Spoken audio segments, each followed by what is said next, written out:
style bay samayn doonaa in shaygeena aynu qurxino aynu ku soo darno bootstrap marka bootstrap aynu ku soo darno waxaan u baahanahay inaynu samaysano file yar oo loo yaqaano base.html okay base ku xinaga saacidi doonaa ama shaqadiisu inoo noqon doontaa inuu inoo sameeyo in wixii html files gooni la inoogu ururiyo okay si shaqadeenu u dhacdo folderkeen inuu isticmaali jirno waxa ahaan filayaa Django let me aan idhaahdo cd waxaad igeysaa qaybta loo yaqaano website halkan haddaan ku furo VS Code kon idhaahdo code inoogu furo Visual Studio Code kale inoogu furo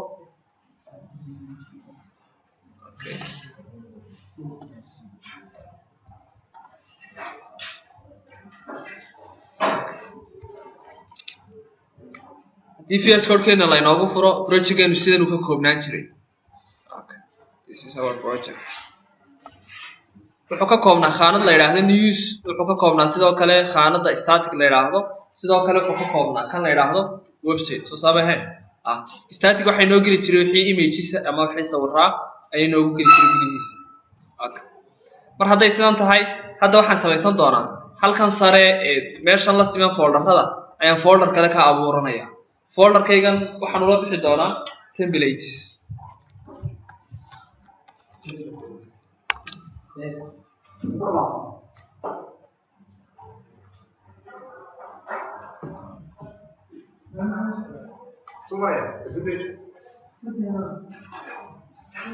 okay wait folder la yiraahdo templates ayaynu samaysanay oo halkan sare aynu ku samaysanay aan idin xasuusiyo folderkeena wuxuu la sameeyay eega hadhow toosayna mushkilad yar noqon wuxuu la sameeyay projectkeena magaciisa applicationkeena magaciisa iyo folderkeena static aha iyo folderkeena templates la yiraahdo iyo folderkeena la yiraahdo website soo sama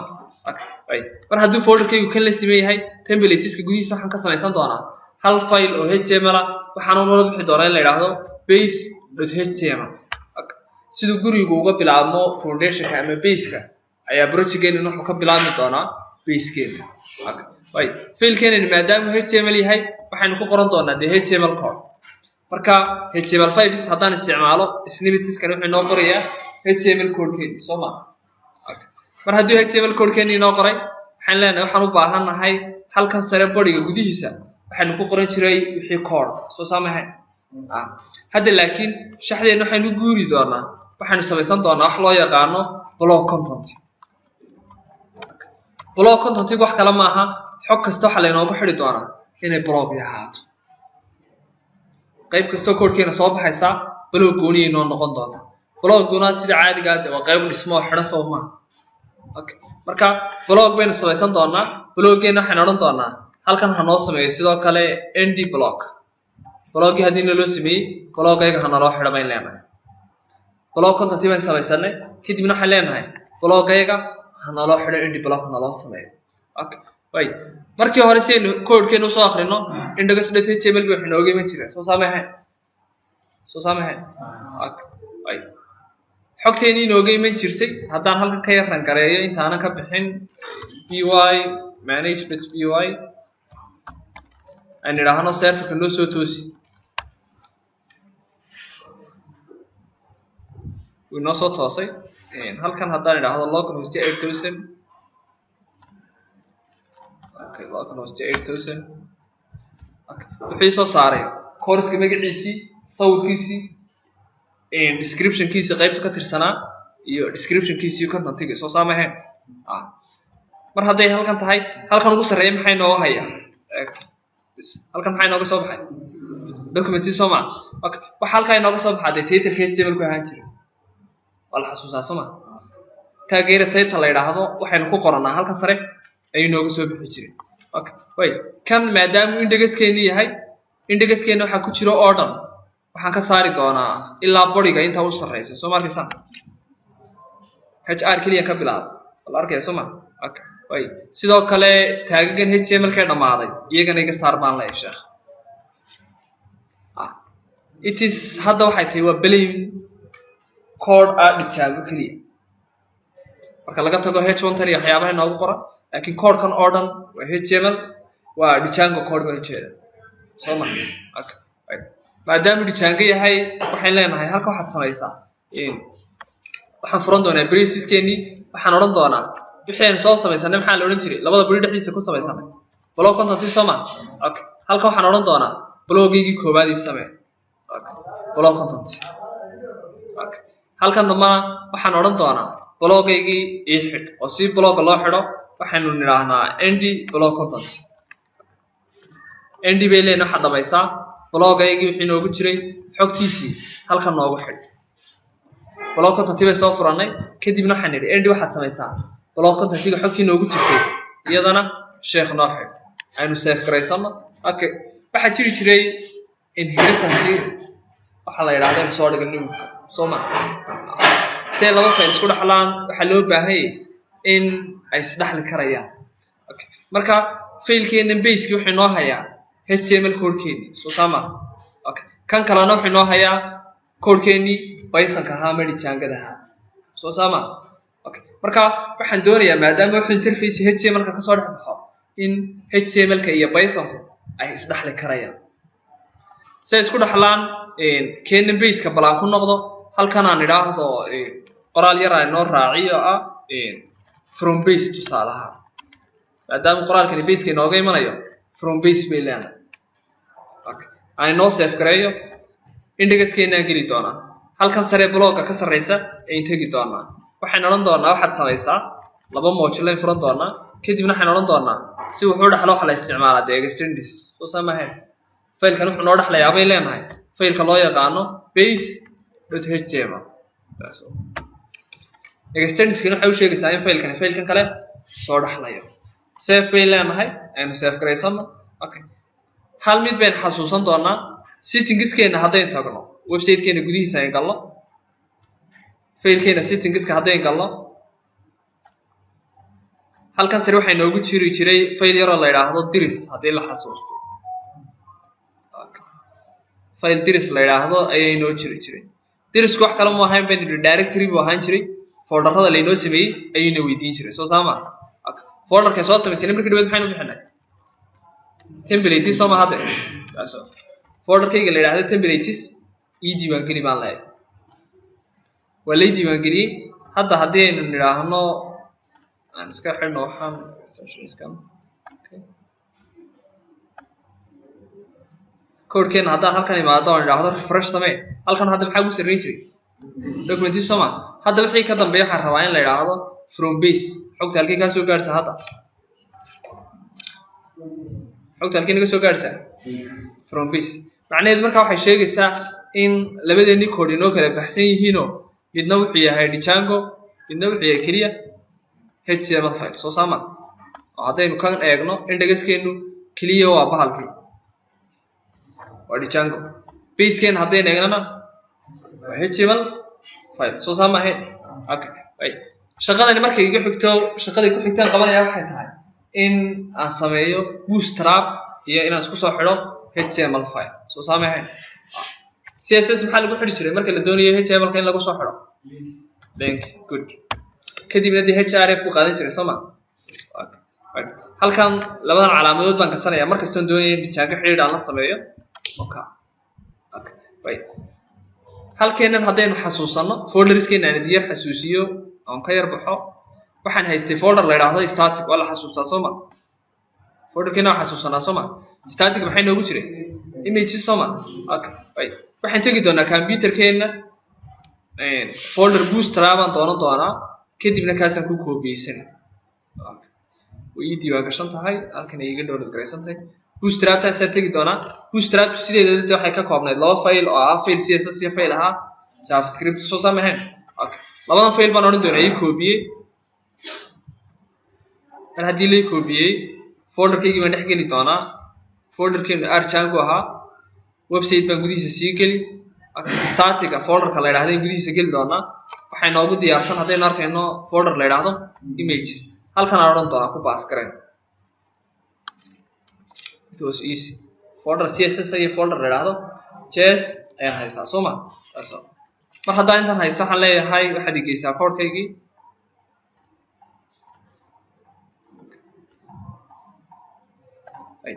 halkeenan waxaan oran doonaa folderkan wax ku koobiyeysan maxaa la yiraahdaa static Soma okay static baan tagi doonaa gudihiisa geli doonaayo failka css keenu geli doonaa kadibna failkii laga soo jiiday jiray maxaa loo jiray tolo css ka failka laga isticmaalo tolo maxaa la yiraahdaa bootstrap la joogo mid kasta hal fail baa laga isticmaalaa ka javascript-dana mid baa laga soo jiitaa css kana mid baa laga soo jiitaa that's all bootstrap baan oran doonaa dot failka la yiraahdo min oo ah minimum ama la soo minimix gareeyay oo kaas oo ka kooban css files soo saamahay okay failkan igu yar baan leeyahay hadda linkiga uu shaqeystaa hal option bay noo dhiman oo ah in maadaama css keenu ku jirto folderka static ah in kanayl waa base inuu soo yarjiitun buu u baahan yahay inuu soo jiidasho yar sameeyo oo uu failka soo qabto si uu soo helo halkan labadii module aan furan doonaa kadibna waxaan oran doonaa load waxaad samaysaa waxaad soo jiidaa folderka la yiraahdo static soo jiid base-keygii baan ku dhex jiraa waxaan koodhka base-keyga ku qoran linki baynu ku samaysanay sidoo kale waxaan idhi load static wixii static noogu jira noo soo jiid haddaynu save garaysano hadda ay tagno failkeennii indhagaska ahaa maxay noo qornay hello Django generation soo maahayn sidee baan talo farta blue baga dhigi karaa anoo bootstrap isticmaalaya sidaan u tijaabiyay class ma samaystaa soo ma ilaa waa class specified bootstrap kadibna waxaan oran doonaa textigayga waxaad nooga dhigtaa maxaa loo jiray blue-ga primary meena saahayn haddeen halkan samayno refresh samayno farteen maxaa laga dhigay blue-da way noo shaqeynaysaa macnaheedu weeye bootstrap-teeni hadda way noo shaqeynaysaa maadaama ay blue noqotay de okay way si bartanka loo dhigo maxay oran jirnay texti center meena saahayn bartanka ligay soo ma class-ka ciwaanada loo isticmaali jiray tan maxaa la oran jiray class-ka ciwaanada loo isticmaali jiray bootstrap de marka la joogo marka head ma h1 de laga tago h1 iyo xaas oo already ya ma ka display de display 1 ila 4 bi gaari jirtay display 1 hadaan iraahdo black kabitaan baa laga dhigay soo ma qurxintii waxaad ma uu geli doonaa laakiin hadda waxay noo sheegaysaa in bootstrap-teena iyo failkeena html-ka ay wada shaqeynayaan soo saama okay mar hadday intaasi noo dhan tahay waxaynu u baahanahay hadda in aan samaysto qaybta ugu sarreeya loo yaqaano navbar ama navigation-ka la xasuusaa soo ma bootstrap navbar bay lahayd soo saamahayn okay folderkeygii templates-kan tegi doonaa base baa ii samaysnaa soo ma fail kalaan oran doonaa noo samee sheekh failkeena waxaan ula bixi doonaa tusaale ahaan in la yiraahdo baan leeyahay navbar baa la yiraahdaa waana html file fail navbar la yiraahdo oo html aynu samaysanay talo navbar maxay ka bilaabi jirtay marka la sameeyo navigation-ka hadii bootstrap ku joogtaa kadibna nav items buu yeelan jiray soo saamahayn let me hints in a CEO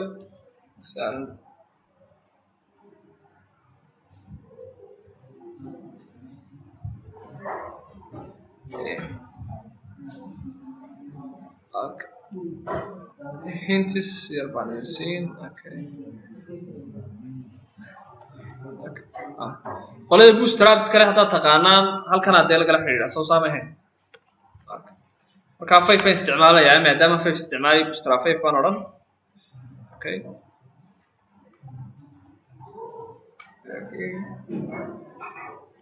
okay website-koodii baan joogaa waan arkaynaa soo ma marka haddaan download samaynayo download baan oran doonaa haddaan doonayna wax ka bartana qaybtan introduction-ka galaya soo saamahayn okay halkan marka waxaan ka baarayaa maxaan u baahanay navbar baan u baahanay taas search-geedan geli doonaa navbar baan eegi isaga ay soo helaya still imu helin navbar baan leeyahay okay navbarka waa navigation ku sheegi jiray dhowr nooc ah marka meesha ku jira arkaynaa soo ma okay make it kaabaan iska soo qaato copy baan oran symbol halkaasaan ka bilaabanaya markaa codekaygu muxuu ka bilaabmay sheekh naaf soo ma hadde classes bootstrap ku bilaabmay wax html uma baahna waad arkaysaa soo ma in headkii iyo bodygii iyo waxyaabihii sare lasoo furo oo dhan uma baahni save baan odhan doonaa oo save garaysay soo ma keliya waxaan tegi doonaa faylkaygii baseka ahaa basekayga waxaan odhan doonaa gudihiisaan geli doonaayo waxaan odhan doonaa intan ii fur kadibna waxaa jiri jirtay mid kale isticmaali jirtay inta badan php iyo databaseka marka la isku xidhayo waxyaabo yar oo loo isticmaali jiray baa jira marka labada fayl la doonaya inay wada shaqeeyaan iyadana extends bay soo aragnay markii dhaweyd hadda waxaan eegi doonaa include symbol soo saama waxaan odhan doonaa markaa wuxuu la shaqeynayaa faylka loo yaqaano navbar.html block contentigu waa xogtii hoose halka hoose ka soo bixi doontaa maadaama include ka sareeyo xagga sare isagu maraya navbarki maadaama yahay haddaan hadda inoo save gareeyo aan idhaahdo refresh inoo samee Google Chrome aan galo from base by head refresh haddaan idhaahdo maxaa soo biiray navbar home features pricing soo ma soo kordhiya soo maade intaas ma iska fuuday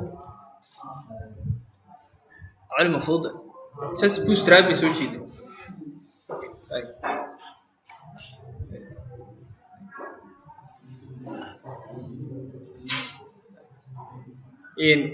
halkan yar ma shaqeynayso ma arkaysaan haddaan halkan taabto dee ma shaqeynayso talo problem muxuu yahay ya halka problemka saasi tiro muxuu yahay markay saasi dhacdo oo kale maxaa la isticmaali jiray ilaa halkaa marka la taabto waxay ahayd in hoos u furo soo ma ahayn itemskii they are ready sheekh soo kuwa function ka tiro bobs maxaa furi jiray javascript waa kalimada rasahay kaliya leeyahay waxaan u yeernay bootstrap ma u yeernay soo ma okay script iska tiro html file ka laga qori jiray halkan waxaan ku qoray behind body soo ma ahayn bodiga dabadiisa soo saamahay ileen bodiga wixii ku jiro oo dhan waa u ran garaya server soo ma marka haddii wax error ku jiro javascript ida macnaheedu waxay tahay bodigu istaagaya soo saamahay marka halkan lagu qori jiray the scripts src bay qaadan jirtay iyaduna dee intii kale qaadanay marka steps kibaan mari doonaa folderka la inooga soo helayo waxa la yiraahdaa bayn leenahay static soo saamahay okay kadibna faylka la yiraahdo js bana loo geli doonaa maxaana looga geli doonaa faylka la yiraahdo bootstrap waxa la sii dooran jiray isaga dot bundle day free bundle buu isticmaalaa isagu kadibna dot min buu isticmaalaa kadibna dot js de saahay saasay ku shaqeyn jireen save haddaan idhaahno hadda bal loo eeg refresh okay then dib soo yarayno make it okay still error bayna haysta error kan kale wuxuu ahaa waan filayaa in actions kale isla soo sameeyay yeah okay base toggle-ka id ga la isticmaalayo ayaynu sixi doonaa laakiin hadda waxba uma baahni ninkaas ka soo saxo shaqadiina in collapse ka uu sameeyo markaas ay assignment-kan wuxuu yahay hadaba عاود عملية عيست